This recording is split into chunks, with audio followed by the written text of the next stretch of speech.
I was born and raised close to Hamburg, but I've lived in Brussels for the past years, and I've had two major life changes that I lived through in life, and a story has always accompanied me, and I want to start with that story because I've heard it in 1999. It's a long time ago, in a high school when I studied in the United States in the northern Minnesota.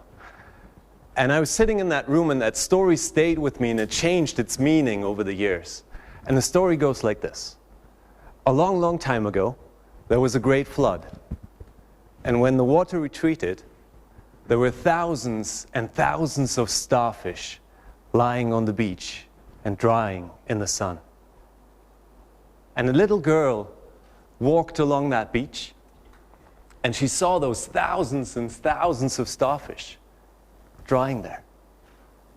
And as she went on, she came to a hut, a little house built out of driftwood. And she saw a figure in front of that house bending down, going back up, bending down, going back up. And the little girl came closer, and she saw it was an old woman. And that old woman picked up starfish by starfish and threw them back into the ocean. The little girl watched for a couple of minutes, came even closer and said, "Old woman, there are thousands and thousands of starfish. You're not making any difference." And the old woman bent down, smiled, threw one back into the ocean and said, "It makes a difference for this one." And this is what accompanied me for many years, and it's changed its meaning, because wherever I go, I meet people who think they can't make a difference anymore, who think they can't change anymore. And I believe that you've taken a really important first step along your journey because you decided to change something within yourself and then change others eventually. So I hope this story resonates with you and you can take it with you. And maybe it will change its meaning for you as well in the future. I meet people who think they can't make a difference anymore, who think they can't change anymore. And I believe that you've taken a really important first step along your journey because you decided to change something within yourself and then change others eventually. I was born and raised in a baker's family. My first job was to make plum cakes in a bakery. And my job was to take the plums, pick them from the trees, put them into a machine, get the seed out, and put the two halves on the cake. That's what I did all day. Later I became a dishwasher.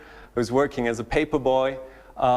Work was really present in my family's life. So giving up was never really an option. And that's why I finished my Ph.D. It was in genetics, especially in epigenetics, so how the environment influences your genes. And then I decided to sell everything I had and travel around the world because I had a big question in my mind. And I wanted to answer, should I become a scientist and stay in science, or should I become an actor and do comedy? Because my friends in science didn't know that I was in the laboratory during the day, but I was doing comedy shows at night. And I was tired of living that way, and I wanted to find an answer. So I traveled around for about 9 months, big portion of it through Asia, and I talked to a lot of scientists, and I talked to a lot of improv comedians. And the comedians seemed to be happier, but very poor. And the scientists seemed to be very stressed, but doing okay financially. I didn't want to be poor in the end, and I didn't want to be so stressed. So I came back and I didn't have an answer.